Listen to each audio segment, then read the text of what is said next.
I'm recording. Robert's here with a hearty chuckle, a chortle.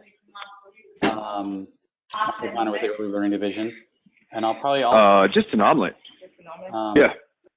Robert, I'm on a we meeting. can hear you, so that's good that you're eating an omelet. I think Ham? that's a healthy choice. Sure. Yeah. So, with that, I'll turn it over to our hosts. Nathan. I'll put salsa on it. Salsa. Can't beat salsa, really. Well, thank you, Michael, very much, and welcome everyone to our workshop today. So we're going to go ahead and get started here. Like Michael said, this is recorded, but of course we want to have as much dialogue as possible. And so I'll introduce myself, and then I'll have my colleague Candy introduce herself, and then we'll get going. So again, my name is Nathan Weingartner. I work here at the Research Institute at the Center on Early Learning and Youth Development here at Western Oregon University. And I've been with the Research Institute now for the last 5 years. And before that, I had 7 years experience working for Mid-Willamette Valley Community Action Agency Head Start here in Marion and Polk County, Oregon.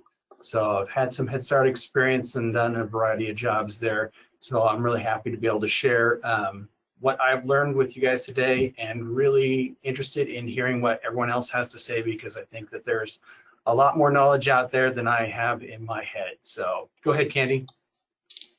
Hi, everybody. This is Candy Scott, and I have been also at the Research Institute now for 7 years, and have 7 years of Head Start experience like Nate does in 3 different organizations here in Oregon.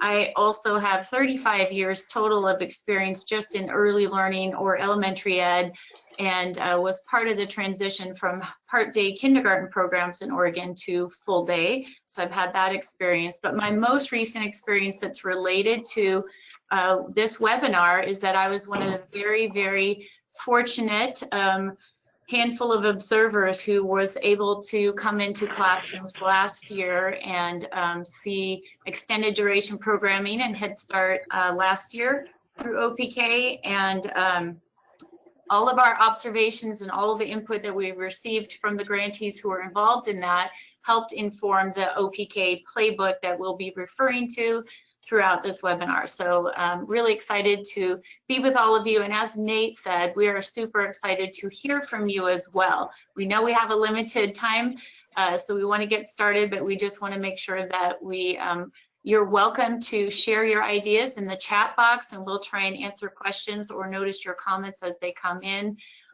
or you can unmute yourself when you have comments as well. Great, thank you, Candy. So because there's 26 different people on the call, because we have a limited amount of time, I'm not going to have everyone introduce themselves verbally, but I will like to take just 20 seconds or so, and just have everyone type in the chat box there your name, your position within your agency, the grantee or agency you work for, and then how many years or months that you've been, or not at all, providing extended duration programming. So if we get that in there, that'll help Candy and I as we kind of get to know everyone. So go ahead and take a half minute or so and get that in there, and then we will proceed.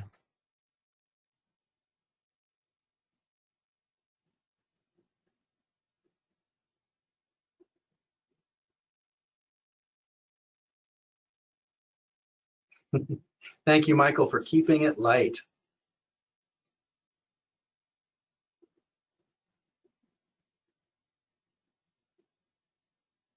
Great.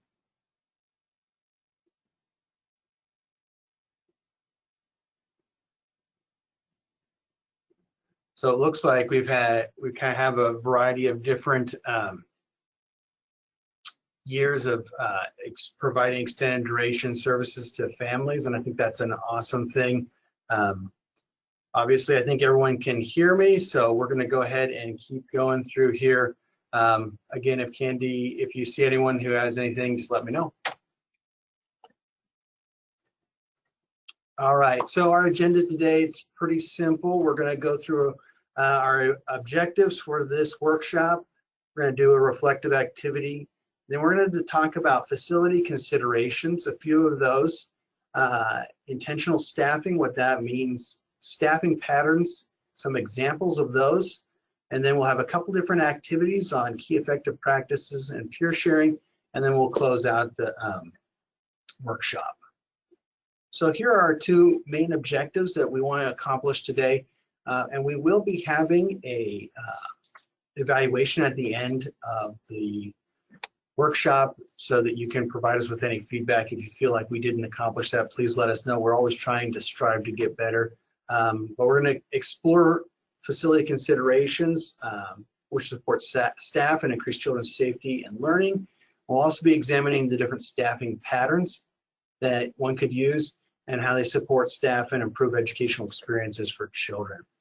Along with that, we are using some source material, which is the OPK playbook that Michael so generously let us know where to find it. So we're going to be using that. So you don't have to have it open. We're not going to be quoting from it or anything, but we will be telling you which pages we're on, where you can find the information in more detail. In our research also sourced out materials from Caring for Our Children, the 4th edition, and the Early Childhood Environmental Rating Scale 3rd edition. So those are some of the resources or source material that we used as we created this workshop for everyone. Okay, Candy, go ahead and lead us with a reflection question.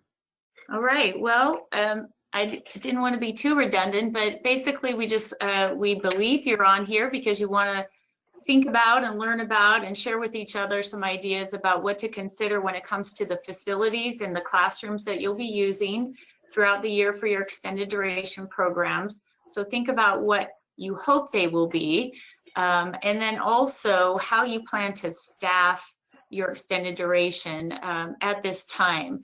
As we go through the workshop, you may continue to reflect on those two questions and think about, as you're learning from others and some of the recommendations that we learned in the last year, we definitely want you to consider revising your thinking as you listen to your peers and as you share with each other.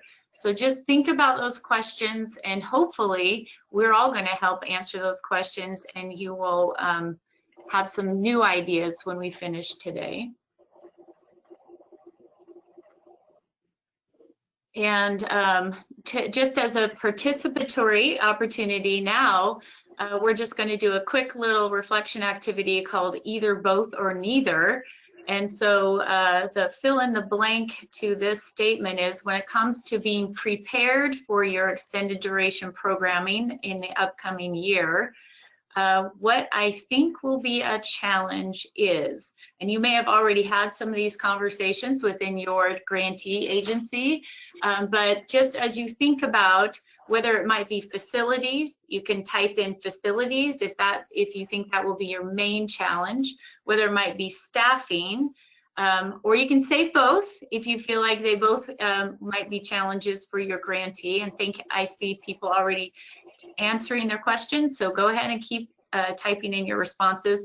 Or there's a possibility that some folks out there don't think either of those things will be a challenge, because either you've had experience with them, you feel really confident with the group that you have that will be staffing those classrooms, or something different. So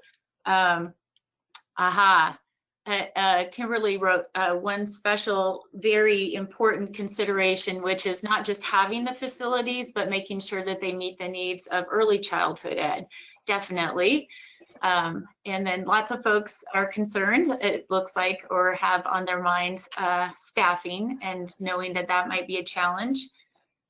And if anybody else has other comments or ideas that they want to add to that, feel free to add to that too, or add specific questions. And then that way we might be able to address them during the webinar today. All right, thanks for participating. And Nate, back to you. All right, thank you, Candy, and thank you for everyone for participating on that. Yeah, it's no surprise to see that staffing is a concern. It has been. It was when I was in Head Start. I was in charge of hiring for the agency for a short amount of time, and it always seemed like there was an issue with finding qualified or teacher qualified individuals. So we're going to be talking about that a little bit today. So yeah, we're going to jump right into it. So our first objective we're going to be talking about is facilities.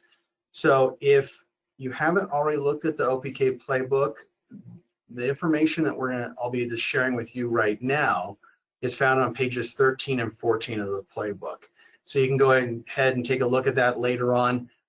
It's got more detail in there, more recommendations, and then also resources that are available to you. So just as a heads up, we wanted to make sure you know that that is available.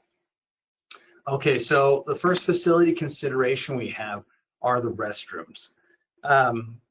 And like Candy said, I was also, when she mentioned that she was privileged to be an observer in the pilot programs, I was also privileged to observe, and that was one of the recommendations that we saw as observers and then shared with the directors who participated in the pilot, and also with Michael and his colleagues at ELD, that child-sized bathrooms located in the classroom are the optimal set what we want for the children. So having that available.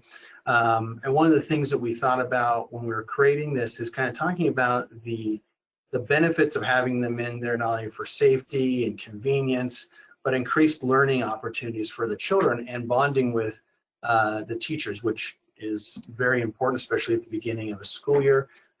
Even though we're not 100% sure when the school year is going to start in many cases, or what that school year is going to look like. So we talked about that. I was sharing the idea that when bathrooms aren't available in the classroom, that kind of magnifies or amplifies issues that are happening during the day, more so than in a part day classroom, because there's more opportunities. The kids need to use the restroom more. You have to pull staff out to take a group of children, down the hall for a restroom. So that's why we really encourage that to happen. We also understand, and from our observations, that in the pilot programs, everyone was doing the best they could, and not everyone had bathrooms in the classroom, and that's a reality that we live with. But we're presenting today on kind of optimal situations. And since we saw in the chat that there are a variety of different people who are attending this call who have been doing extended duration classrooms now for multiple years, I want to have us have an opportunity for you who have been doing extended duration. Kind of, would you share with us, if you feel comfortable, what it's like, kind of your experience with having restrooms in the classroom or not having them in the classroom, and how that has affected your ability to provide services for children. So I want to give everyone a chance to either share in the chat or just kind of unmute yourself and turn your camera on if you want and just shout out. So.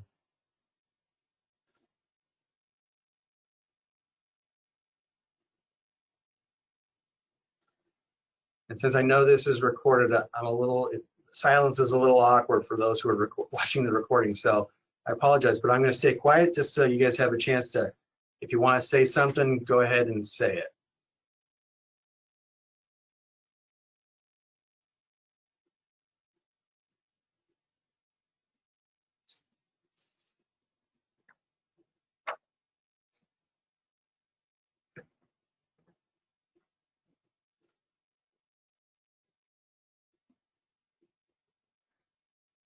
Yeah, Lisa's wrote in the chat there. So it's when designing, always think about the sight and the sound, and sight and sound supervision.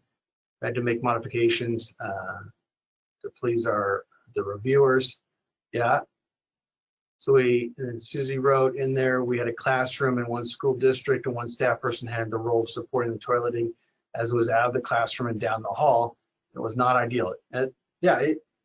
Many of those situations aren't ideal, and that's a great thing to kind of, we're going to talk about in a little bit, the staffing and what it is required to have, like how many people would you need to have staff a classroom. Kimberly's got child-sized toilets are the best, but not required, correct? And so I'm going to leave Kimberly that question on to Michael. Maureen, we have bathrooms in our new facilities, and when designing came to fruition, we had to change a few things. So Maureen, did that mean that you had to remove the or you weren't able to have bathrooms in your facilities, or they just got tweaked a little bit? If you could clarify, that would be great. Am I unmuted now? You are unmuted. So we've had some facilities that have bathrooms in them, one bathroom for 2 classrooms, which is kind of tough. And it was either that or walk children a long distance to the elementary bathrooms. So we did make that choice and do that. In our brand new building, we put 2 toilets in every classroom for preschool and also the early Head Start classrooms, and they are the little kid toilets, Kim. And we do like that about them. But when we were designing, when we designed the bathrooms, we put a door on, a half door on each side of the room so that teachers could see in. And there's been some problems with that. You know, concerns about hitting kids as they swing in and swing out. We had to change the soap dispensers because they were squirting out way too much for a child. So we had to, you know, had to have the contractor come back in and do some stuff around that. We have trough sinks in the bathroom. Those are really great. We have 3 sinks in that trough, but you know, they're in the design. It was just someone still has to stand back there and watch. You know, you just really need to have all eyes on that child and a few more challenges. I mean, no matter which way you go about it. So thank you. No, thank you, Maureen. I appreciate you saying that. And you're exactly right. Even in an optimal situation, there are still challenges with bathroom facilities, but that's a great explanation of the kind of unexpected things that just arose through no fault of anyone's really until you got there and physically had to test the facilities themselves. So thank you for sharing. That's really good feedback here. And so we've had a couple other comments here that restrooms are less, installing a restroom in the classroom is less expensive than having more staffing in there. Not to say that more staffing is bad, just it's the reality of how things cost, and that's exactly right, and kind of why we talked about optimizing this so that the restrooms were made available. Okay, great. This is a really great conversation. I appreciate that, and that's why I was really glad to see everyone contributing. We're going to go ahead and move on to our next facility consideration, and I want people to think about as we. Oh, sorry. Go ahead. That's okay. Just from one thing I've mentioned is that from a, well, Lindsay and I sit on the Spark Review Committee when grantees have issues, and I would say half the unattended child incidents that we have, unsupervised child, involve a broken down transition to and from the bathroom.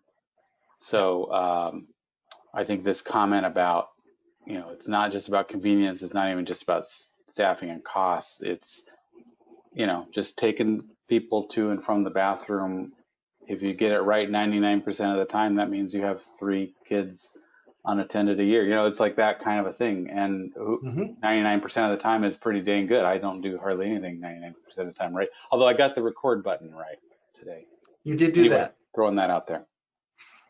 Thank you, Michael. And that's a great thing. It is absolutely a safety concern that we need to be aware of. And yeah, any other situation in our work, 99% is far exceeding the average. So that is a great thing to remember. Thank you for sharing that. All right, so we'll move on to the next one here. So the next consideration we have is office and break spaces. And we discussed this in the playbook for office space, and it's discussed in a variety of different literature, also in Caring for Our Children.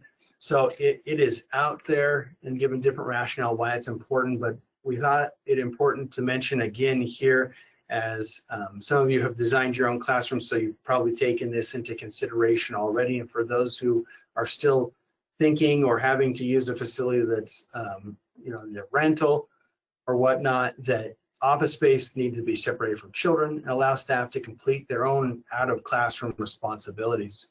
And I think of it as essential because we give children the adequate space to perform their job, which is learning through play in the classroom. But do we give the staff the optimal amount of consideration when we're talking about an office space where they feel like they can actually complete their work? And having worked in a variety of different Head Start sites, some having really great, totally separate office spaces, and some of them really not much more than a glorified, closet, storage closet. It varies. So we wanted to make sure that that was included in here about how important it is to have that available for staff. The break space, however, was something we didn't cover in the manual itself, or in the playbooks, excuse me, but found that it was something that we wanted to include in here, primarily from our own observations, but also from our experience working in different, Candy and I's experience working in different offices. And this is the same kind of idea here, or a very similar one, where the break space needs to be separated from the classroom and the offices, and that it is free from distraction. And one of the things that I did as I was researching this is I kind of checked out some of the literature around kind of office spaces, or excuse me, break spaces for teaching staff, and many of them have to do with public schools, but a lot of the literature revolves around improving teacher mental health. And it's important to have good mental health, as mental health is one of the indicators that kind of decides how children are treated in the classroom, and giving teaching staff, bus drivers, family visitors, cooks, whoever it is, an opportunity to step away from the workday and then take a break is a nice and important benefit, and it helps with their own mental health. So I see that is there anything in the chat that I should be aware of? No, it's like, Michael just keeps adding really good information for people who are wanting to enhance their facilities in any way, and reminding folks about needing those startup funds and that they're still available. And I'm sure there's an easy to follow process for getting that started if you are interested in accessing those funds. Yeah, absolutely. Thank you, Michael. I'm sure there's an easy to follow process too, and as soon as somebody can tell me about it, no, I'm just kidding. We sent you a survey just last week asking you to restate your startup cost requests. Actually, hey, Michael. Oh, sorry. Hey, Michael, this is Lindsay. And news update, it was just resent out about 3 minutes ago. Okay, so if great. you missed it for any reason, you just received another email as a reminder. And our thinking there was that when you submitted you wrote your grant, seems like a lifetime ago, right? February, March, and you turned it in and you had all these plans, and then and now you have an intent to award where you actually know the number of slots that you have. You're older and wiser now, and so we are inviting you to restate your startup request as we move toward awarding. And we're not telling you what to do, but we do encourage you to think about these things that we're talking about in terms of startup costs. If you've got sinks that are too high and you need to drop them a foot, that takes a plumber. She'll come in and take care of that in a day, and that's a chunk of work, but it makes your classroom run better because the sinks are the right height for your 3 and 4 year olds. If Robert needs a break room so he can eat his omelet in peace, then he can apply for that, and so on. So excellent. Thanks, Thank you, Michael. That is really, I've really appreciated working with Michael and hearing about all of that they've done to help support extended duration and LPK programs here in the state. I think this is a great opportunity. So as we move through this, I don't want to take too much time here in just one slide, but for anyone who has extended duration experience, do you have any experiences, any helpful hints that you'd like to share with the rest of the participants here about office and break spaces?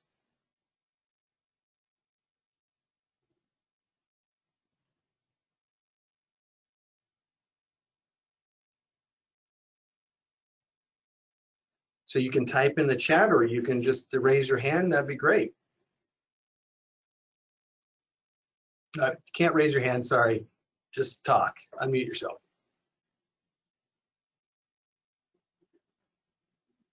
This is Kim. I think one of the bigger challenges, is 85% of our budget goes for staffing. And so we have such little amount for our facilities and for upgrades that we're very reliant on community partners, and we might not have the ability to make the spaces as comfortable as we want to. So as I understand what you're saying, and it's really important, it really boils down to just space availability kind of in my program. Some sites have a really nice place to go take a break, and some sites, they might need to go outside and sit on the bench outside, which is really not optimal to make it really HGTV. Excellent. Thank you for sharing with us. Yeah, and those are the realities that we want people to consider. And as funds are available and the ability to either construct or rent or lease new sites, it's something that we want everyone to take into consideration, understanding that as grantees, you're doing the best job you can. It's not something where we're saying you're not doing enough. It's just to think about. So thank you very much for sharing. We'll go ahead and go to our final facility consideration, one that I think. Nate, can you hold on just a second? Oh, I yeah. think somebody else had something to share. This is Maureen. I was just going to share that,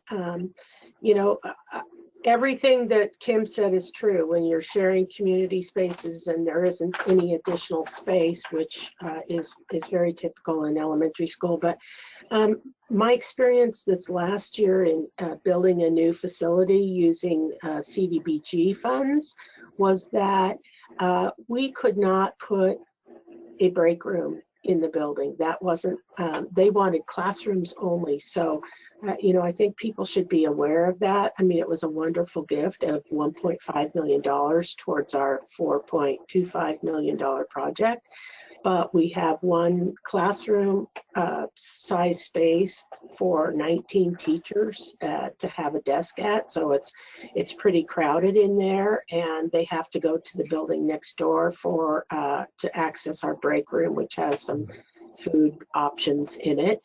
And so with COVID, I just not even sure what I'm going to do to expand the distance between teachers. There just isn't an option. So we're going to have to schedule it a little better so that, usually it's half the teachers are in there and half are in a classroom. But with extended day, now we're going to have to be really more nimble and but yet specific to when people can come in and do their work at their desk. Thank you. Great. Thank you very much for sharing, Maureen. I really appreciate that. Yeah, and it's something to continue to think about.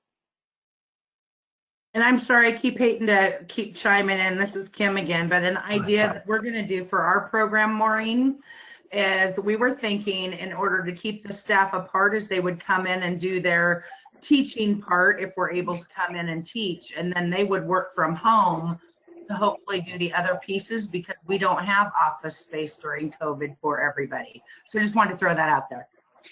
Great. Yeah, we're thinking of different, we have a plan A, B, and C for COVID. Good. Well, A, B, C, and hopefully D through Z too when it comes to it ultimately. I really appreciate both your guys' comments. And this is what we needed to hear. This is a real life situations out there, dealing with planning and trying to figure out how to make the best of it. So thank you. And for our last facility consideration here is gross motor considerations. And this is probably kind of the one I think that most of us get here that we have this opportunity specifically for children to have outdoor space to go out and do gross motor opportunities. Although depending on where you are in the state, you might not have that much outdoor space to use. But as long as there's a gross motor area there, that's something we wanted to make sure was available, and that, as everyone already knows, how important it is. So I'm going to go ahead, because of our time here, I'm going to move on into our next facility consideration. If you have any comments about gross motor, how you've done it, any playground suggestions, or something that you really found to be successful and helpful, that'd be great to share. We really just, I guess one last thing to stress here is that the importance of being able to go out and not having teaching staff afraid of using gross motor time as an opportunity for children to get out, get the exercise they need, and to make the outside areas an extension of the classroom. So just something that I want to put that plug in for. All right. So we've already kind of had a discussion here, and we have talked about the importance of having bathrooms in the classroom and how that is ultimately a cost saver for everyone, instead of having, or in conjunction with having the proper amount of staffing in the classroom. But do have a quick question if anyone wants to answer this in the chat or out loud. How will you plan to address any of these particular facility considerations if they're not currently available? So we know that in the best case scenario, many of these things are already in the classroom or on site at the facility, but in many cases they're not. So we want to just kind of take a look here, excuse me, and see if anyone wants to discuss this. What are some of the plans that you're doing when you don't have, for example, you don't have a bathroom in the classroom? What are you doing in order for the children to have the supervision that they need if they need to move down the hallway or to another building even to use the restroom? While you're thinking about that, I did post my regular comment that if you're needing startup funds to improve outdoor spaces and you're an OPK grantee, be sure to include that in your startup fund request. And I'm sort of having fun with it, but this is a historic expansion of OPK, and we have, relatively speaking, I'm not talking about aircraft carrier budgets, but relatively speaking, we have significant funds available for startup. So this is a good time to say, we have a delightful playground, but we'd like to build a covered area so that we can have some outdoor play, even if it's crummy weather. Or we'd like to enhance our covered outdoor area so that kids can have a sandbox that's under the, I don't know, be practical, be creative, dream a little. The worst that can happen is if you ask for it is we say, well, we've spent all our money, right? But the best that could happen is that we might be able to say yes. And we might be able to say something in between, which is, well, you could do half that. So you all are the people who know your facilities, but you know your people who really know your facilities. So confer with them. What's on their wish list? And you're going to have kids there 6-7 hours. So this is the time to really think about the fact that kids are going to be going out 2-3 times a day rather than 1 or 2. And so what do you need to make that space be really rich and sustainable, and we get all kinds of weather and so forth? So end of speech. Excellent. So Thank you, Michael, it Michael. was my understanding that we only had a certain amount per classroom for startup. Can we ask for more if we find it necessary? So we published sort of some guidance around startup classrooms. Like if you have an empty classroom, what would it cost to furnish it, and get all the stuff? But that's a little bit different from, and then we have other funds for facilities. But Gwen has emphasized, and so I'll emphasize to you all, ask for what you would really make your program be awesome. and then we can treat it as a negotiation and a budget problem. You know what it takes to be successful. We want you to be successful. Again, this is a historic opportunity. You know, the worst that can happen is we don't have money to fund everything that gets asked for, but that's okay. So I don't know if Lindsay has a different take, that's fine. This conversation inspires me to encourage you to take advantage of your thinking. We're getting ready to do this. This is not just a hypothetical in March. What am I applying for? But this is like, what about that site? Does it have a covered area? If not, what would it take to do that? Because it's often the weather's crummy, but we want to go outside and so forth. Yeah, this is Lindsay. I think that when it comes to startup, you guys should really think hard about what you need and let us know what it's going to cost. And we're going to see what we can do financially to support those. And we'll develop a process that feels equitable and reasonable to everyone for honoring those requests. But like Michael said, we have an opportunity and we'd like to take advantage of it as much as we can.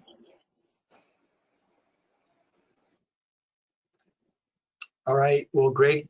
Thank you very much for your comments in the chat and also verbally here. This is really good. There's some really good chat comments in there, so I'm sure everyone's seen those. So I'm going to move on to our next section here, and this is where we're going to start talking about staffing. And so in the playbook, this section is found, it's pretty robust. It's found through pages 3 through 10. And so go ahead and take a look at that when you have a moment. So the first concept that I want to introduce here is something I call intentional staffing. And this is the idea that intentional staffing is the practice of purposefully examining the classroom in regards to its duration, the amount of time children spend in there, the space, layout, location, facilities, and you can see here that these are all kind of described in order to properly staff a classroom with personnel. And so this intentional staffing concept here, I wanted to introduce it and offer it as an opportunity for you to use kind of the concepts to say how will we staff the classroom, and use this as kind of a worksheet how you'd like to create it, and use it if you feel so motivated. Because the question was, if, for example, you don't have a restroom, and we keep harping on this because this seemed to be the most just burdensome activity for staff. It was just really difficult to stay in ratio when you had to move groups of children outside of the classroom to use the restroom. So how many staff are you going to need if the staff room, if the bathroom isn't located in the classroom? How many staff will I need in order to stay in ratio? And how far away are the facilities, those restroom facilities, in location, in relationship to where the classroom is? Do I just have to walk down the hall to get to a restroom? Do I have to go downstairs? Do I have to go outside the building and go someplace else? And these are things that we have seen during our observations. And so using this is just kind of another way to say, okay, how will I get the most out of my classroom and out of the staffing that I have available to me? Great. So any questions or comments about this concept of intentional staffing? I'd like to hear from the participants what they do. What is your plan when you have a classroom that you're starting up, especially extended duration? How do you staff it with the appropriate number of personnel?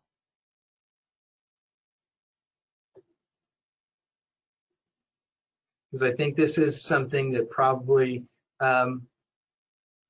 it takes precedence in some cases, and in some cases it might be overlooked, and assumptions might be made that we only need a certain number of people, when in reality, if I break it down, all these different factors in the classroom, I might need to have another staff person, or maybe even two, because how are staff going to get their out of office work done is a consideration that I actually didn't put on here, but should be on here.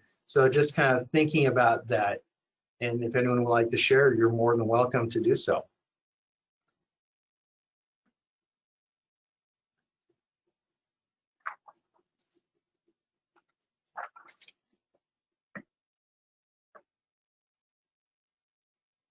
Okay, this is Maureen. I guess I'll go first. Ken, you can go second. Perfect, Maureen.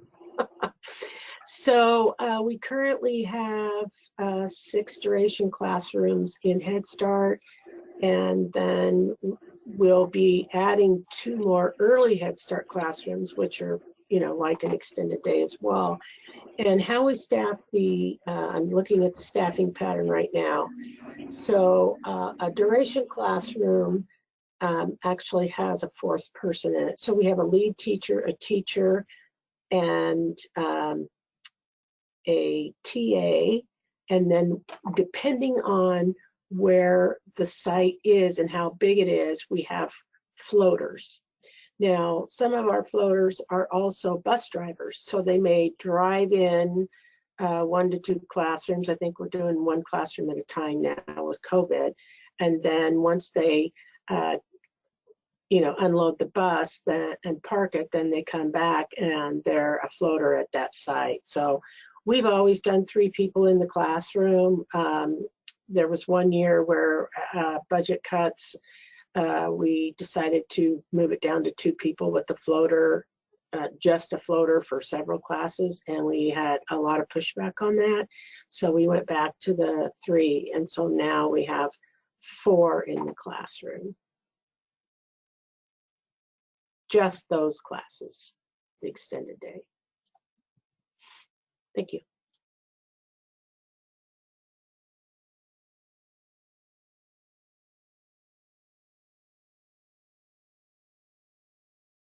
Okay, seriously, I guess I'll talk. No one else wants to talk. So what we do is we follow the same staffing pattern that we follow for our part day model, but we have integrated in inclusion assistants. And so with our 3 staff, each classroom also has an inclusion assistant that floats around and helps the special friends in the classroom that might need support. But if there's somebody in a classroom that doesn't need support, and it's a site that has like 2 part day, for example, that inclusion staff member floats between them. And we've integrated in a schedule to where they have breaks midday to be able to get them out of the classroom for their planning time. And then we are still practicing the Friday planning time. So for our duration classrooms, they only go Monday through Thursday, and it's worked out quite well. At all of our locations, we also have a site lead available that would be able to hop in whenever needed as well. Now with the COVID times and keeping the stable group, we've thought about how we would transition the children, and the site lead and the center aide for all the classrooms will receive the children, and the children will be taken into the classroom, hopefully without the parents entering into the classroom. So as much as we are a parent engagement program, we're really trying to practice that stable group and keep them segregated. And so to do the stable group of 10, we're going to do 10 on Monday, Tuesday, clean the classrooms in between, and then potentially 10 on Thursday and Friday. Okay. Thank you very much for sharing. I appreciate that my silence worked to spur more comments. But thank you everyone for sharing. So like I mentioned that there's great comments here in the chat. We're going to go ahead and move forward, take a look at those, a variety of different staffing suggestions there. What we've done here, again, this is from the OPK playbook, is just some example staffing patterns that we added in there, stuff that we've seen in the past. And I think that some of these have already been implemented with the idea, but some of them haven't been talked about. Some of them might not be affordable depending on where you are. So we want to make sure that these are set out as examples. So we've got the co-teacher model here with 2 teachers, an assistant and an aide all working together in order to maximize the amount of staff in the classroom. Might or might not work for you and can be adapted to your own situation, how that works. A floater model.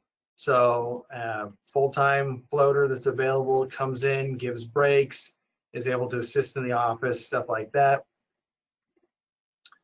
A couple other patterns that we have to share. The job share model, where you have the maximum number of staff, which is a lot. Here, 2 teachers and 2 assistants and an aide working, splitting the day, and then having part-time in the morning or in the afternoon to do out-of-office work. Now with COVID out there and the need to kind of separate and maintain consistency, this model might not work. So some of these patterns are going to need to be adjusted based on the needs of our current situation. And then we add in kind of a low-cost model that doesn't always work everywhere because don't always have staff on site, or they have too much to do, but having a family advocate or a family visitor, home visitor, or bus driver kind of be that floater. And again, you run into issues which we saw in the chat. Are they teacher qualified? Can they actually give a break for a longer period of time, like a lunch break, to a lead teacher? And that's extremely difficult in some cases. So we do have a couple more slides to go through. And I know Candy wants to share what's coming up next because it's got some good effective practices. So I'm going to go ahead and turn the time over to her. And she's going to share a little bit, and then we will be wrapping up, and I will be including in the chat a link to a survey for you guys to complete. So Candy, take it away. All right, thank you, Nate. And again, please make sure you're checking the chat through all this because people are sharing some excellent information with each other that's very helpful. So we're going to go over just those key effective staffing practices, which are on page 8 of the OPK playbook. And it starts with that recruitment part of making sure that you're truly recruiting and hiring that diverse pool of qualified early learning professionals when and where available. We know every community is different, but as somebody has already mentioned, when you can offer a livable wage and better salaries, your pool gets a little bigger, pool of qualified applicants. So as much as possible, you know, if you know that you're serving some children who speak languages other than English, you will definitely want to consider being able to hire at least one staff person in those classrooms in which you're serving those children. Updating those your position descriptions to truly reflect all of what's going to be expected for extended duration staff at any of the position levels will be really important, that you're really clear about what job duties might be the same or different from the part day.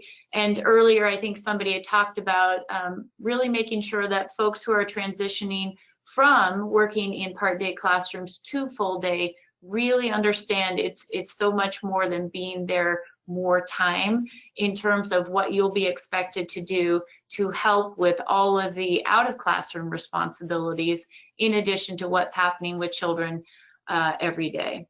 One of the other key effective practices is just making sure that each and every one of those staff members gets really specific orientation to their jobs. And again, this sort of peer-to-peer sharing would be ideal, where they're hearing from and learning from other folks, whether it's from your grantee or from other grantees, and getting ideas about what to consider and that might be the same or different from other jobs that they've had in Head Start. And that ongoing professional development, we heard time and again last year, was very essential. Again, more opportunities to share peer-to-peer. There was a definite learning curve on rest time, for example, and having the opportunities to share with each other was essential. So ongoing professional development, not just your in-service time, is going to be especially helpful to supporting your staff throughout the year. And also, as always, any kind of reflective supervision that can be provided to staff who are working in your extended duration. Somebody also already mentioned their commitment to limiting school days to 4 days a week is really, really helpful for the staff to be able to complete their home visits, get quality time for planning, and all of the other entering your assessment information, all of the other out of class time responsibilities that that you all have, that your staff has. So being intentional about having a full day off on Friday. I know, again, we saw some programs that had part days or 1 or 2 Fridays a month that they were in session with children. And again, ideally, the children are able to come just the 4 days a week, which allows staff to better address all of their other responsibilities.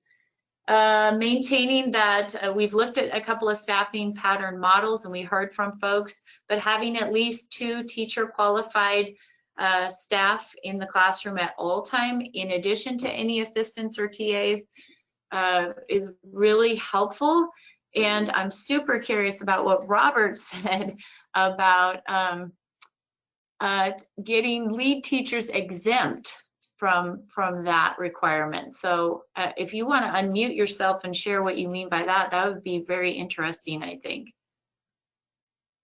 Well, I can't really take much credit for it. I'm lucky enough to be a part of a university system, and we have a really robust human resources department. And that human resources director was really crucial in helping us to get all of our staff that have at least a bachelor's degree, or at least those job titles that require a bachelor's degree, to exempt status. But through that process, I learned that many of the folks that work in our organizations meet the Oregon labor laws criteria for exempt. So might be something everybody would like to look into. There's just like a simple 3-question test you can take to find out if that job title could be exempt. And then there you go. I'm sure there's some more paperwork involved, but I didn't have to fill it out. Okay, thank you so much for sharing. I think people might be looking into what that means, and Michael as well. The last thing that we has already been addressed to as one of those key effective practices when you're considering your staffing, which is making sure you have scheduled time every day, out of class time, for your teaching staff. Equally as challenging was not just having that protected time for the staff, but making them use it. So that's a whole other webinar. We won't have time to go into that, but it's not just the offering of it. It's really intentionally saying, no, it's really your protected time, and encouraging them to use that protected time so that they can work on other things outside of the classroom, and trusting their staff that is staying in the classroom. That's part of it. All right, Nate, go ahead and go on to this last sort of opportunity to share with your peers. Again, thank you to everybody who's contributed already by sharing their comments and questions in the chat box, or you can do as we've requested, go ahead and unmute yourself, because hearing everything that you heard today, we definitely want you to share some considerations that you have for this school year, and let us know what those are, and let each other know what you're planning. And I'm just reading a few other things in the chat box to make sure we don't miss anything. But staffing wise, some folks already shared what they were planning to do. And if there's anything else that people were planning, that co-teacher model, we didn't see a lot of that last year, but it did seem to be one of the most effective strategies for staffing. And also, as I just said, so staff feel equally confident when they leave the room that all of the things that are meant to be happening when they're out of the room are still happening.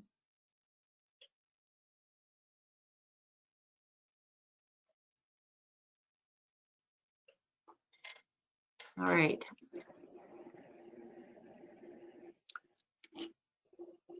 Still looking just to see if we're missing any raised hands or other comments. Michael's been keeping us right on task with our time checks.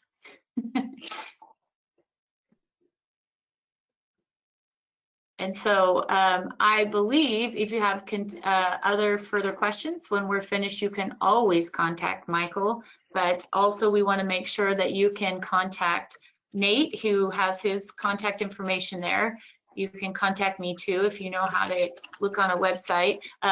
No, we're always available and very excited. Our team that got to work with the OPK program last year with extended duration has very much appreciated this opportunity to work with all of you. We all see your work as really, really important in children and families to thrive, and we appreciate the work that you're doing.